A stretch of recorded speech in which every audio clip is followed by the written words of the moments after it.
ताला की मदद से चौधरी यासर महमूद की अदालत से भी मुझे बरी करार दे दिया गया बिलावल और आसिफ जरदारी के केस में। और मैं जनाब सरदार राज़क साहब का, जनाब सरदार मसरूफ़ साहब का और बेटी आमना एडवोकेट साहबा का और सारे लोगों का मशकूर हूँ जिन्होंने मेरा ये केस लड़ा। अब सिर्फ़ 14 केस दहशतगर्दी अदालत के रह गए हैं, वो भी इंशाअल्लाह ताला इंसाफ मिलेगा। और इस तरह के 3700 केसों में सरदार मसरूफ़ ने और आमना बेटी ने और इनके दूसरे लोगों ने 3700 लोगों की इस्लामाबाद में ज़मानत हुई है। रावलपिंडी का मैं 14 को 16 को वहाँ केस है, वहाँ बताऊँगा कितने लोग हैं। और आज जो बिलावल ने बयान दिया है कि जनाब हमारी बात सुनी नहीं जा रही, आपकी बात सुन कौन रहा है? और अगर नून और पीपल्स पार्टी में फ़र्क या दूरियां होती हैं तो अब इससे कोई फ़र्क नहीं पड़ता। इनसे जो कुछ लेना था ले लिया गया है, इनका जूस निकाल लिया गया है। ये अब भूसे का ढेर हैं, ये टिश्यू पेपर हैं, कोई इनकी तरफ नहीं देख रहा। और ख़ुद कह रहे हैं हमें अंडे पड़ रहे हैं। वो एशियन टाइगर कहता है हमें अंडे और गंदे अंडे और टमाटर पड़ रहे हैं। और आपको क्या लोग इज़्ज़त देंगे कि सारे पाकिस्तान की पढ़ी लिखी कम्युनिटी आपसे नफ़रत करती है, दुकानदार नफ़रत करता है, स्टूडेंट्स नफ़रत करते हैं। नफ़रत का निशान है आप दोनों पार्टियां। और मैं आपको यकीन से ये कहना चाहता हूँ कि ये 14 के 14 केसेस जो अभी मेरे पे बाकी हैं, मैं यहाँ मौजूद ही नहीं था। मैं जब आया तो ये वाक़या हुआ, लेकिन कोई बात नहीं। लेकिन मैंने आज जज साहब को कहा कि हमारे घरों से जो सामान ले गए हैं वो बराए मेहरबानी वापस कर दें। हमने हाई कोर्ट में रिट की हुई है। और अब इंशाअल्लाह ताला 16 तारीख को दहशतगर्दी की अदालत में और 18 तारीख को भी दहशतगर्दी की अदालत में 14 केसों की समाअत शुरू है। अल्लाह उसमें भी बेहतरी करेगा।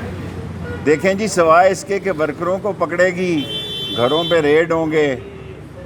और मुझसे तो इन्होंने खामोशी से खुफिया क्योंकि आजकल खुफिया ज़्यादा है, ये कहा था कि आपका सामान वापस कर देंगे। ना मेरी घड़ियाँ वापस हुई हैं, ना मेरा कंप्यूटर वापस हुआ है, ना मेरी गाड़ियों के सामान वापस हुए हैं। और मैंने हाई कोर्ट में रिट की हुई है, देखें किस दिन लगती है। ये 4 जगह पे केस किया हुआ था। मोचको मैंने देखा ही नहीं है, लसबेला मैंने देखा ही नहीं है, मरी मैंने देखा हुआ था, और आज ये केस था। इस तरह एक केस को 4 जगह मुझे दौड़ लगवाई गई। और जहाँ तक ये ताल्लुक़ है कि इन पार्टियों का कोई पुरसाने हाल नहीं, इन पार्टियों की तरफ कोई नहीं देख रहा। ये नफ़रत का निशान बन चुके हैं। और ये ना हो कोई ऐसा दिन आए कि ये कौमी हुकूमत बनने पे मजबूर हो जाएं हालात।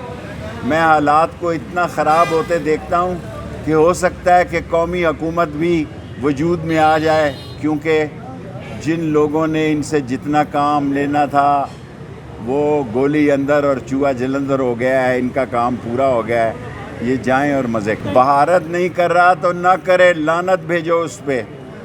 जो कश्मीर में हो रहा है, जो गज़ा में हो रहा है, जो मुसलमानों के साथ फ़लस्तीन में हो रहा है, उसमें भारत क्या किरदार अदा कर रहा है?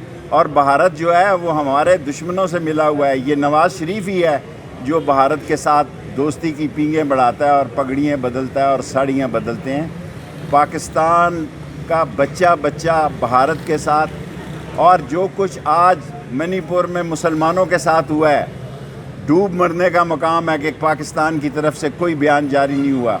मुसलमान पाकिस्तान की तरफ देख रहे हैं। और हमें बांग्लादेश से अब बेहतर तल्लुकात करने चाहिए।